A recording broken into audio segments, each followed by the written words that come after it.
বড় এক ইহুদি পণ্ডিতের কাছে, ও ইহুদি আপনি বড় শিক্ষিত, আপনাদের জাত বড় শিক্ষিত, আপনারা খুব ব্রেনওয়ালা, আমাদেরকে কয়েকটা প্রশ্ন শিখিয়ে দেন, যে প্রশ্নগুলো আমরা নতুন ধর্মের উদ্ভাবক মোহাম্মদকে বলবো, মোহাম্মদ যাতে প্রশ্নের উত্তর দিতে না পারে এমন কিছু প্রশ্ন আমাদেরকে আপনারা শিখিয়ে দেন। কার কাছে গেছে? কাফিররা গেছে কার কাছে? খ্রিস্টানের কাছে না ইহুদির কাছে? জোরে বলেন, কার কাছে গেছে? ইহুদির কাছে। বাইরে আমার, এখন আমাদের কূটনীতিক ভাবে, রাজনৈতিক ভাবে অনেক মুসলমানরা বিভিন্ন কারণে বিভিন্ন সময় ইহুদিদের দ্বারে দ্বারে হাত পাতায়, ইহুদিদের কাছে যায় পরামর্শের জন্য। আছে না নাই? জোরে বলুন, আছে না নাই? যে কোনো কারণেই হোক ইহুদি খ্রিস্টানদের কাছে যায়, বিভিন্ন পরামর্শ নিয়ে আনার জন্য। আচ্ছা বলুন তো, ইহুদিরা কোনদিন মুসলমানের ভালোর কোন সুপরামর্শ দিবে? জোরে বলুন না, জীবনে দিবেনি। যারা ইহুদিদের কাছে ধর্ণা ধরুন, এই ধর্ণাটা বাংলাদেশের জন্য শুভনীয় না। এই ধর্ণাটা বাংলাদেশের জন্য শোভনীয় না। কারণ ইহুদি ইসরায়েল সন্ত্রাসীরা যেই জায়গায়, যেই দেশেই সুযোগ পেয়েছে, এই দেশটাকে তছনছ করে দিয়েছে। সুতরাং তাদের কাছে গিয়ে আমাদের দেশ রক্ষার জন্য তাদের কাছে ধর্ণা দেওয়াটা আমাদের দেশের জন্য শুভনীয় না। দেশ উন্নয়নের জন্য দেশের জনগণই, দেশের রাজনীতিক বিদ্রোহী দেশ কিভাবে সুন্দর হয়নি আলোচনা করবে। সব পক্ষের নমনীয় থাকতে হবে, সর্বপ্রথম আমাদের দেশ নিয়ে ভাবতে হবে। আর এই সমস্ত ইহুদি খ্রিস্টান সন্ত্রাসীদের কাছে গেলে আমাদের দেশের কোনোদিন উন্নয়ন হবে না, ঠিক না? ওই মক্কার কাফিররা কয়েকজন দূত হিসাবে মদিনায় ইহুদি পণ্ডিতের কাছে যায়, জিজ্ঞাসা করি কয়েকটা প্রশ্ন আমাদেরকে শিক্ষা দিন, যে প্রশ্নগুলো আমরা মুহাম্মদকে করব। আর প্রশ্নের উত্তর দিতে গিয়ে মুহাম্মদ আটকে যাবে, পারবে না, এমন কিছু প্রশ্ন আমাদেরকে শিক্ষা দিয়ে দেন। বাইরে আমার, তখনকার মক্কার কাফিররা তারা এটা ভালোভাবেই জানতো, ইহুদিদের ব্রেন ছিল একটু বেশি, এটা বুদ্ধিমান বেশি। কখনো ইহুদিরা ব্রেইনের কারণে তাম পৃথিবীর নেতৃত্ব তারা দিতেছে। বিশেষজ্ঞরা বলতেছে যেভাবে ইহুদিরা সামনে অগ্রসর হচ্ছে, ইসরায়েলরা অগ্রসর হচ্ছে, এইরকম যদি চলতেই থাকে পৃথিবীর তৃতীয় বিশ্বযুদ্ধ শুরু হবে। আর মধ্যখানে দিয়া ইসরায়েলরা আবার পৃথিবীর মধ্যে সুপার পাওয়ার দেশ হিসাবে স্বীকৃতি পাবে। বিশেষজ্ঞরা বলতেছেন, কোরআনের কথা না। কারণ তারা তাদের টেকনিকের কারণে, পৃথিবীর মধ্যে ইহুদি দেশ কয়টা? কোন দেশ আছে? ছড়িয়ে ছিটিয়ে আছে। কিন্তু তারা তাদের তীক্ষ্ণ বুদ্ধিকে, প্রতিভাকে যেভাবে কাজে লাগায়, আমরা মুসলমান ধর্মের ক্ষেত্রেই এভাবে কাজে লাগাই না। তারা তাদের বাচ্চা বুঝ হওয়ার পরেই সেনাবাহিনীতে ট্রেনিং দেওয়ায়, তার প্রতিভা আছে এই বিষয়ে, তাকে এই বিষয়ে কাজে লাগায়। তার প্রতিভা হইল এই বিষয়ে, তাকে এই বিষয়ে কাজে লাগায়, রাষ্ট্রীয়ভাবে, সরকারিভাবে। আর আমরা মুসলমান যদি দেখি একটা বাচ্চার প্রতিভা আছে, তার প্রতিভাটাকে আমরা কাজে লাগাই না। আগে দেখি তার বাপ দেখছেন কোন দল করে, যদি দেখা যায় আমার দল, তার ইন কর। আর যদি দেখা যায় বিরোধী দল, তার আউট কর। যতই প্রতিভাটা হোক, তার কাজে লাগানো হয় না, ঠিক না ঠিক? হাজার হাজার প্রতিভান সম্পন্ন বাংলার এই জমিনে হাজার হাজার যুবক আছে, যাদেরকে যদি সরকারি ভাবে তাদের প্রতিভাকে কাজে লাগানো হইতো, তাহলে বাংলাদেশেই বিভিন্ন বৈজ্ঞানিক আবিষ্কার হইতো। কিন্তু আমরা এই প্রতিভান মানুষদেরকে তার প্রতিভাকে খাজু লাগাই না, দল দেখি, যার কারণে আমাদের দেশের এই অবস্থা। দেশ গ্যাস তোলার জন্য আমাদের দেশে কোনো সরঞ্জাম নাই, আসেনি?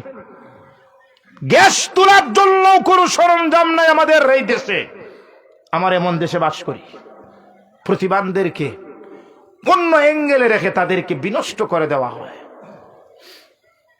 ইয়াহুদি পণ্ডিতের কাছে গেছে, ইয়াহুদি পণ্ডিতে বলছে ঠিক আছে, আমি তোমরা 3টা প্রশ্ন শিখাই দিলাম, এই 3টা প্রশ্ন মোহাম্মদ রে বলবা, যদি 3 প্রশ্নের সঠিক উত্তর মোহাম্মদ দিতে পারে নিশ্চিত বুঝে নিবে মোহাম্মদ আল্লাহর পয়গাম্বর, আর যদি 3টা প্রশ্নের উত্তর মোহাম্মদ দিতে না পারে বুঝবেন পয়গাম্বরের ক্ষেত্রেও মিথ্যাবাদী।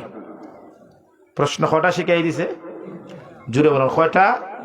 খে শিখাই দিছে ইয়াহুদি, খারে শিখাই দিছে মক্কার কাফিরদেরকে। কাকে করার জন্য বলছে? আমার আপনার নবীজিকে। এই মক্কার কাফির যে 2 জন গেছলা, তারা আইনছেন কাফিরদের কাছে বলছেন, সর্দার কাফিরদের মুরব্বীরা কাছে বলছেন, ও ইয়াহুদিরাও 3টা প্রশ্ন আমাদেরকে শিখাই দিছে। মক্কার কাফিরা বলে নবীজির কাছে, ও নবীজি মোহাম্মদ, তোমরা আমরা নবী হিসাবে মানবো, তবে 3টা প্রশ্নের উত্তর যদি তুমি দিতে পারো। কয়টা প্রশ্ন? 3টা প্রশ্নের উত্তর যদি দিতে পারো। নবীজি বললেন বলো। বললেন মোহাম্মদ, প্রথম প্রশ্ন হইল, যেই যুবকরা তাদের ঈমান বাঁচানোর জন্য এক গুহায় আশ্রয় নিয়েছিল, আর গুহায় ক্লান্তভাবে ঘুমিয়ে পড়েছিল, এক ঘুমে 309 বৎসর অতিবাহিত হয়েছে, তাদের সম্পর্কে আপনি আমাদেরকে কিছু বলুন। আসহাবে কাহাফ সম্পর্কে কিছু বলুন। 2 নম্বর প্রশ্ন, কোন বাদশা পৃথিবীর পূর্ব থেকে পশ্চিম, উত্তর থেকে দক্ষিণ তামাম পৃথিবীর ভ্রমণ করেছেন? কোন বাদশা? ওই বাদশা সম্পর্কে আপনি আমাদেরকে বলুন। প্রশ্ন কয়টা? 3 নম্বর প্রশ্ন, মুহাম্মদ, আমাদের শরীরে যে রূহ, এই রূহের বৈশিষ্ট্য, রূহের তাৎপর্যটা কি? কয়টা প্রশ্ন? 1 নম্বর প্রশ্ন আসহাবে কাহাফ সম্পর্কে, 2 নম্বর প্রশ্ন জিলকারনাইন সম্পর্কে, 3 নম্বর প্রশ্ন রূহ সম্পর্কে। প্রশ্ন কটা করছেন? কাফির বেঈমানের প্রশ্ন 3টা। আল্লাহর নবীজিকে যখন 3টা প্রশ্ন করে আল্লাহর নবীজি বলেছেন, যাও আগামীকাল এই 3 প্রশ্নের উত্তর দিব, কিন্তু ইনশাআল্লাহ নবীজি বলেন নাই। কি বলছেন? যে আগামীকাল প্রশ্নের উত্তর দিব। কি বলছেন নবীজি? আগামীকাল।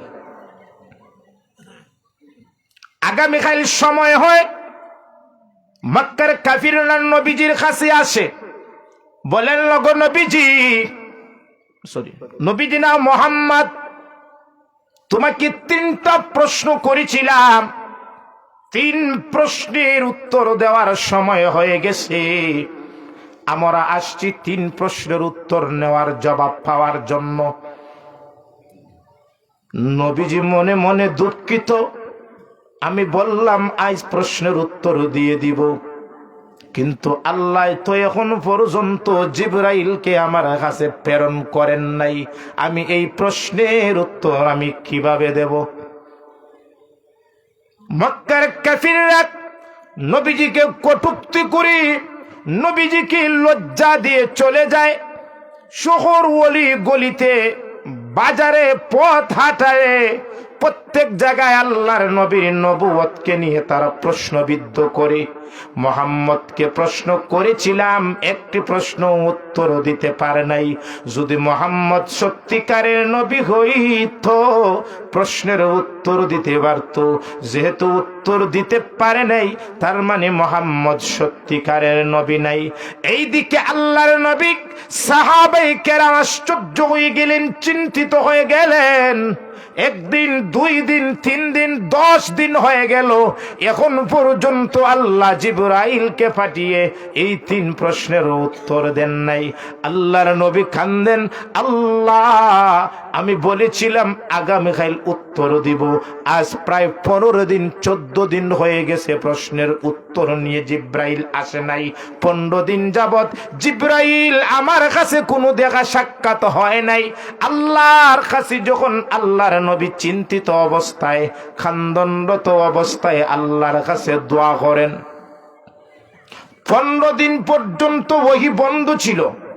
15 দিন, 15 নম্বর দিনের সময় আল্লাহ নবীজিকে একটা সবক দিয়ে সূরাতুল কাহাফ, আল্লাহ 3 প্রশ্ন, সূরা কাহাফের মধ্যে 2 প্রশ্নের উত্তর, আর সূরা বনি ইসরাইলের মধ্যে 1 প্রশ্নের উত্তর দিয়ে আল্লাহ সূরা কাহাফ নাজিল করলেন।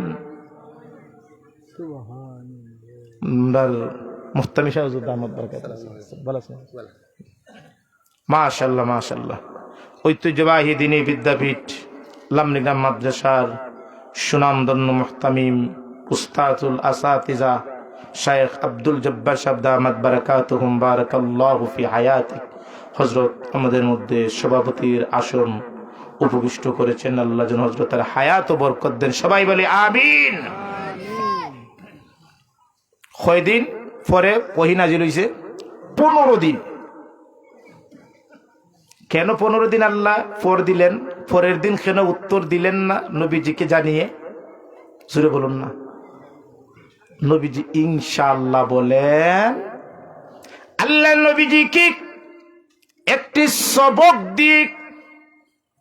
আল্লাহ বলেন, নগো নবীজি, ওয়ালা তাকুলান্না লিশাইইন ইন্নী ফাইলুন যালিকা গাদা ইল্লা আইয়াশা আল্লাহ। ওগো নবীজি, কাফিররা আপনাকে প্রশ্ন করেছিল, আপনি বলেছিলেন আগামীকাল উত্তর দিবেন, কিন্তু ইনশাআল্লাহ বলেন নাই। এই ইনশাআল্লাহ না বলার কারণে আমি আল্লাহ 15 দিন পর্যন্ত ওহী বন্ধ রেখেছিলাম।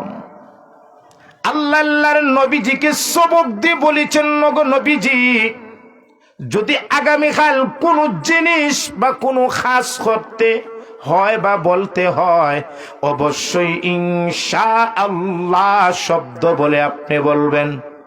ঠিক না ঠিক?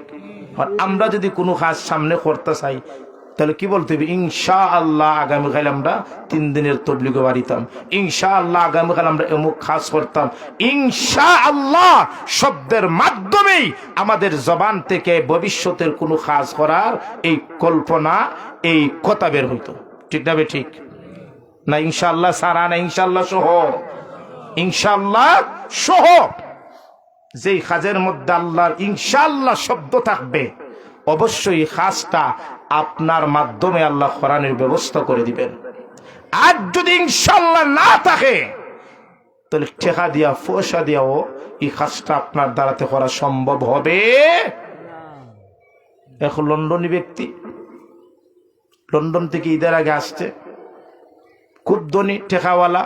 আর লন্ডন থেকে যখন মানুষ আসে, তখন তার সর্বদিক দিয়ে টেকার গন্ধ লাগে, তখন তার পিছনে মানুষ ঘুরতে কোনো অসুবিধা হয় না, 10-15 জন তার সাথেই থাকে। ঠিক না ঠিক? তো লন্ডনী ব্যক্তি আসলো, মনে মনে ভাবলো, লন্ডন থেকে আসছি, মোটামুটি এলাকাতে একটা আমার সুর উঠে গেছে, লন্ডনী পাইছে। তো ওই ব্যক্তি বলে, সামনে যেহেতু ঈদ, তাহলে এই এলাকাতে ঈদও মোটামুটি আমার লন্ডনের সাথে, লন্ডনের নামের সাথে একটা মিল তৈব, মানে এই এলাকার মধ্যে সবচেয়ে বড় গরুটা আমি দিতাম। হ্যাঁ, নিয়োগ করছি। এটা তো বালা, যদি উদ্দেশ্য হয় কাকে দেখানোর জন্য? আল্লাহকের জন্য। আর যদি মানুষরা দেখানো হয়, তাহলে 20 লাখ টাকার কুরবানি দিলেও কোনো কাম হবে? মা জিজ্ঞাসা করেন, বাবা কোথায়? জন্তার বাজার। মনে করেন কেন? মা গরু কিনবো। মা মুরব্বী মানুষ জিজ্ঞাসা করলেন, বাবা উলামায়ে কেরামের জবানে শুনেছি যদি কোনো জিনিস করতে হয় ইনশাআল্লাহ বলার মাধ্যমে করো, যে ইনশাআল্লাহ আমি গরু কিনে যাইতাম। লন্ডনী ছেলে টেকার অহংকারে বলল, মা ফগটে যদি টেকা থাকে ইনশাআল্লাহ বলার দরকার নাই, এমনি জনতা বাজার থেকে গরু গরু আইব। ফটো দেখা হয়েছে তার বন্ধুর সাথে, কই যাস লন্ডনী ভাই, বাজারও গরু কিনতাম, ইনশাআল্লাহ বল, ইনশাআল্লাহ দোকান কিনতে ফগটে টেকা আছে গরু তুমি আইব। দেখা হয়েছে ইমাম সাহেবের সাথে, লন্ডনী সাহেব কই যাও, যে হুজুর বাজারও যাই, কেন? কুরবানি গরু কেনার জন্য। ইমাম সাহেব বললেন, বলে ইনশাআল্লাহ। লন্ডনী ভাই সাহেব বলেন, হুজুর টেকা থাকলে ইনশাআল্লাহ দরকার নাই, টেকা গরু এমনি আইব। উনি গেছেন তার বাজার, গরু কিনছেন মোটামুটি বড় গরু, একবার দেখার মতো লন্ডনের মতো নেই। বিক্রেতা বলল, লন্ডনী ভাই টেকা দেন, গরু তো মোটামুটি দাম দর হয়ে গেছে, আপনার দখলে গরু নেন, আমার টেকা দেন। ফোকটো হাত দেয়া দেখুন টেকার বান্ডিল আর ফোকটো নাই। বিক্রেতা বলেন, টেকা দেন, ইনশাআল্লাহ টেকা তো লইয়া আসতাম, কিন্তু ইনশাআল্লাহ টেকা কোন ফোকটো নাই। বিক্রেতা বলে, ভাই গরু নেন, টেকা দেন। ভাই টেকা নিয়ে আসছিলাম ঠিক, কিন্তু ইনশাআল্লাহ সুরে ফোকেট মারি দিছে। বিক্রেতা বলে, ভাই ইনশাআল্লাহ সুরে নিচে এটা বলা হবে না, যদি গরু নেন টেকা দেন, নতুবা গরু দিয়া যান। ইনশাআল্লাহ ভাই একদিনের সময় দিন, আমি ইনশাআল্লাহ আগামীকাল আপনার টেকাটা দিয়া দিব, গরু রেখে যাও। আসার সময় ইমাম সাহেবের সাথে দেখা, ইমাম সাহেব বললেন, গরু কই? লন্ডনী ভাই সাহেব কই, ইমাম সাহেব ইনশাআল্লাহ গরু কিনছিলাম ঠিকই, কিন্তু দেওয়ার সময় ইনশাআল্লাহ টেকা ফোকটো নাই। ইমাম সাহেব বললেন, ভাই সাহেব ইনশাআল্লাহটা জবান দিয়ে বের হয়েছে ঠিক, কিন্তু সময় মতো বের হয় নাই। যদি আগে ইনশাআল্লাহ বলে যাইতে, তাহলে অবশ্যই আল্লাহ ইনশাআল্লাহর বদৌলতে গরু গরু নিয়ে আসতে।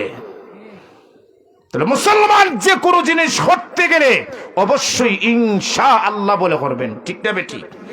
ওখানে আল্লাহ বলেছেন, ওয়ালা তাকুলান্না লিশাইইন ইন্নী ফাইলুন যালিকা গাদা ইল্লা আইয়াশা আল্লাহ। যদি কোনো জিনিস করতে হয় কি বলবেন? ইনশাআল্লাহ। তিনটা প্রশ্নের উত্তর দিয়েছেন। সূরা কাফ 2 প্রশ্নের উত্তর, আর সূরা বনী ইসরাইলের রূহ সম্পর্কে প্রশ্নের উত্তর। কটা দিলেন? 3 প্রশ্নের উত্তর দিয়ে আল্লাহ সূরা কাহাফ 2 প্রশ্নের উত্তর দিয়ে সম্পূর্ণ সূরা কাহাফ আল্লাহ নাজিল করলেন। এবার আসুন মূল যে বিষয়টা, এই সূরা কাহাফের মধ্যে প্রথম নম্বর প্রশ্ন করেছিলেন আসহাবে কাহাফ সম্পর্কে। কিছু আমাদেরকে বলুন, আপনার ধারণা কি এই ব্যাপারে? আমাদেরকে আলোচনা করুন। কোন সেই যুবক, কোন কারণে তারা গুহায় প্রবেশ করলো, আর কোন কারণে এক ঘুমে তারা এত বছর অতিবাহিত করল, কারণ কি? এই ঘটনাটা আমাদেরকে বলুন। মুহতারাম হাজিরিন, আসহাবে কাহাফের গুহায় যাওয়ার কারণ বুঝার আগে এই কারণটা বোঝার জন্য প্রাসঙ্গিক একটা আপনাদের সামনে প্রশ্ন করি। আমরা যে ঈমান এনেছি, আমরা যে ঈমানদার, এই ঈমান এনেছি এই কথা বললেই কি আমরা আল্লাহর কাছ থেকে ছাড় পাইমু? আসামপাড়া মুফতি সাহেব বলছেন, আপনি উফরে ইউকা, আপনি মুফতি সাহেব উজরাই কুফরে ইউকা, উলামায়ে কেরাম। আমরা মুসলমান, খেয়াল করেন, আমরা কি মুসলমান, কিন্তু আমরা শুধুমাত্র ঈমান আনছি এই কথা বললেই কি সার পেয়ে যাব? জোরে বলুন না। না, আমাদের ঈমান আনার পরে আমাদের ঈমানের মধ্যে পরীক্ষা হবে না? হবে না? জোরে বলে, পরীক্ষা হবে না? হবে না?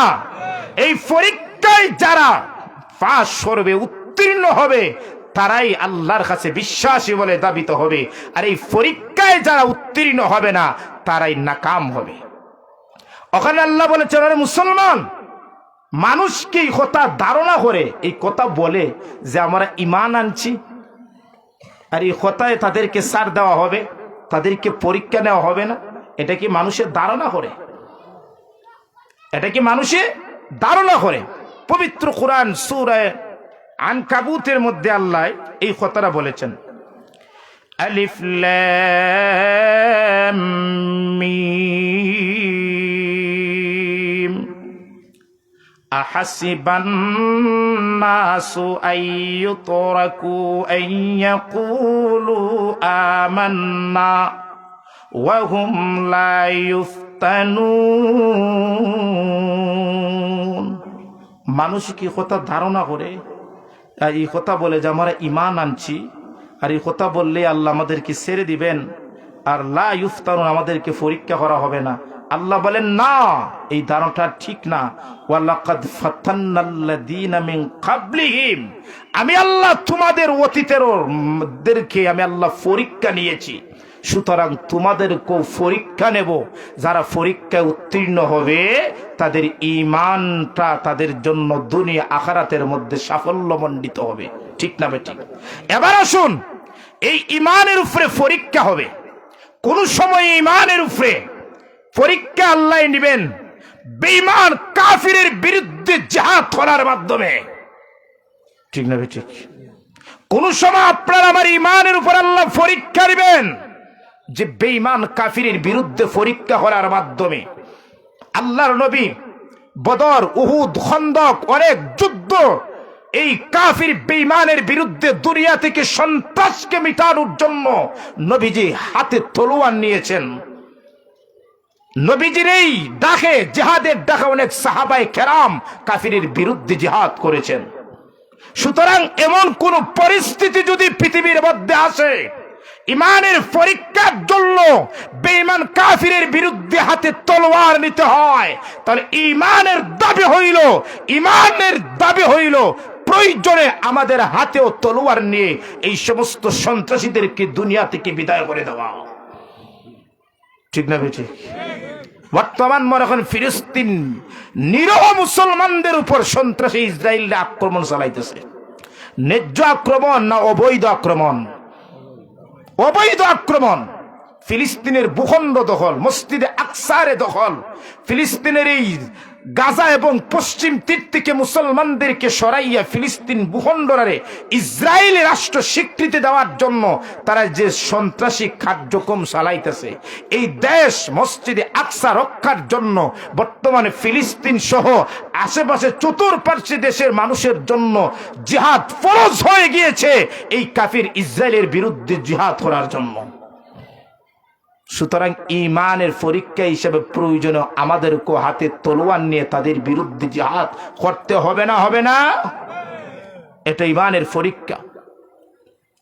কোন কোন সময় আল্লাহ ঈমানের পরীক্ষা নেবেন কুদার মাধ্যমে, ঈমানের পরীক্ষা নেবেন মাল ক্ষতির মাধ্যমে, ঈমানের পরীক্ষা নেবেন আপনার অসুস্থতার মাধ্যমে।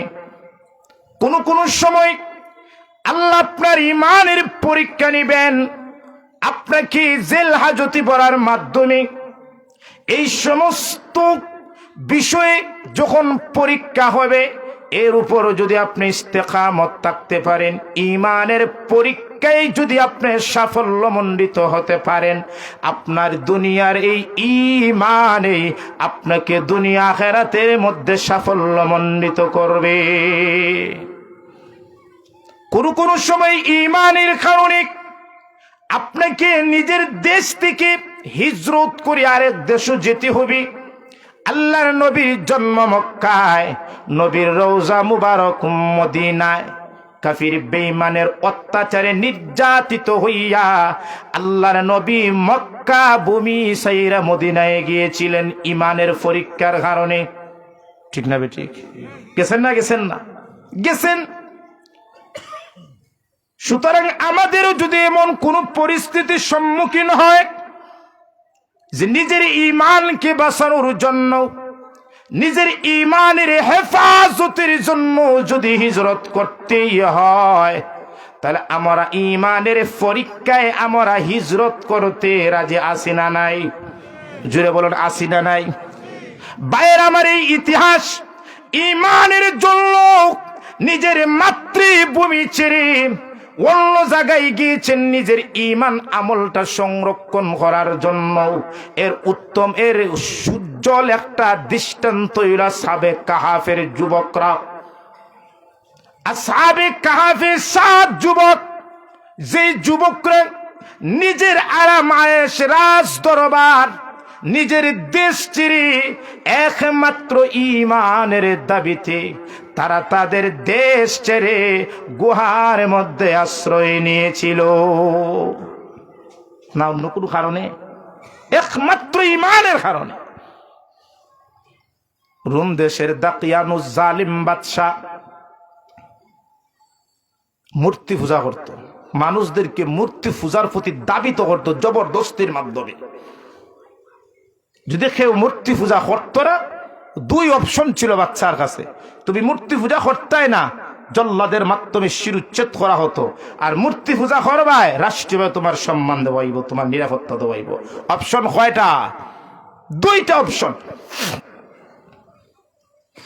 এই রাজ দরবারের বড় বড় নেতৃস্থানীয় ব্যক্তিবর্গের কিছু যুবক সন্তান ওনার আকল প্রতিভায় শুকনো ঠিককে ব্রেন খাটিয়ে বলল, যে জিনিসটা মানুষ নির্মাণ করে মূর্তি বানায় পাথর দিয়ে, খাট দিয়ে, মাটি দিয়ে, এই খাটকৃত মূর্তি, এই মাটি নির্মাণকৃত মূর্তি যেটা মানুষে বানায়, মানুষে যে জিনিসটাকে বানায় এই জিনিসটা মানুষের রব হয় কিভাবে?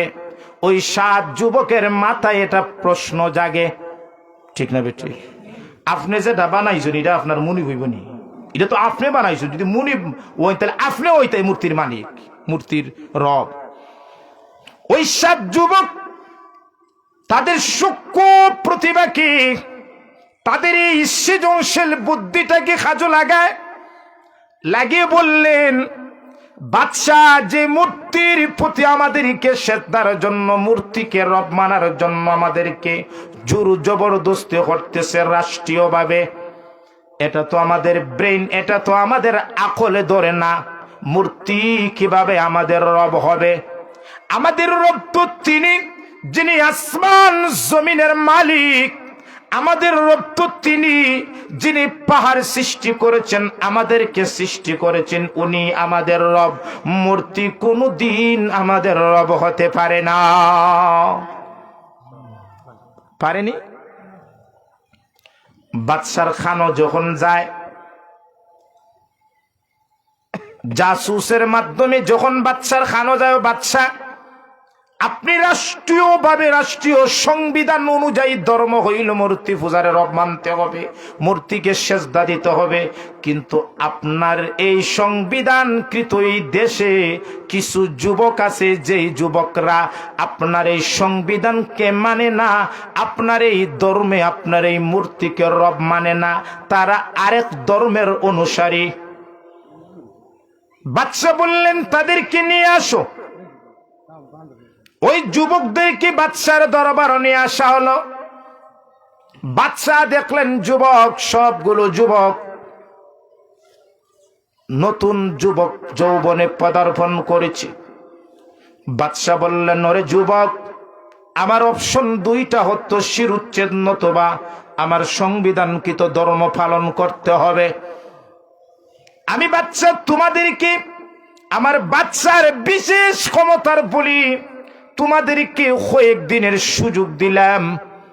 তোমরা একটু চিন্তা করো, চিন্তা করে আমার রাষ্ট্রীয় ধর্মটা তোমরা মূর্তিকে পালন রব হিসাবে স্বীকৃতি দাও। যাও, তোমাদেরকে সময় দিলাম। আর যদি তোমাদের এই সময়ের পর যদি উত্তর আসে রাষ্ট্রীয় ধর্ম মানবে না, তাহলে তোমাদের শাস্তি শিরুচ্ছেদ। আর যদি হা হয় তাহলে তোমাদেরকে রাষ্ট্রীয়ভাবে নিরাপত্তা দেওয়া হবে, সম্মান দেওয়া হবে, পদ দেওয়া হবে। এই যুবকরা একত্রিত হইয়া পরামর্শ করি কি করা যায়। আমরা ঈমান তো এই মূর্তির উপর আনি না, এই মূর্তি তো কোনোদিন আমাদের রব হতে পারে না।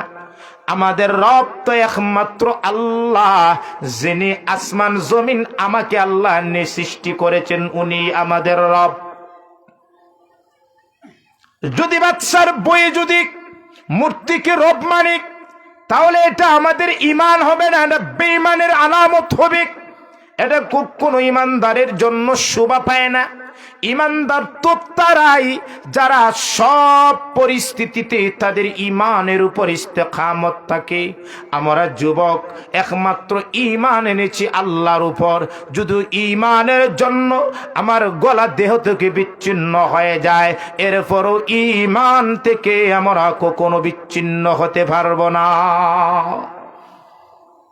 ওই যুবকরে বলল, চলো বাদশার দরবারও, আমাদেরই আর কোনো জানানোর প্রয়োজন নাই। আমরা ঈমানের প্রয়োজনে নিজের ঈমান আমলের সংরক্ষণের জন্য এই দেশ ছেড়ে আমরা অন্য কোথায় চলে যাই। ওই যুবক 7 যুবক মিলিয়া তারা রওনা হয়ে গেছে দেশ ছাইরা পাহাড়ের দিকে, অজানা গন্তব্যের দিকে রওনা। ওই তারা এক পাহাড়ের গুহায় আশ্রয় নিল। কোন কারণে তারা দেশ ছাড়লো? টাকা পয়সার কারণে না ঈমানকে বাঁচানোর জন্য?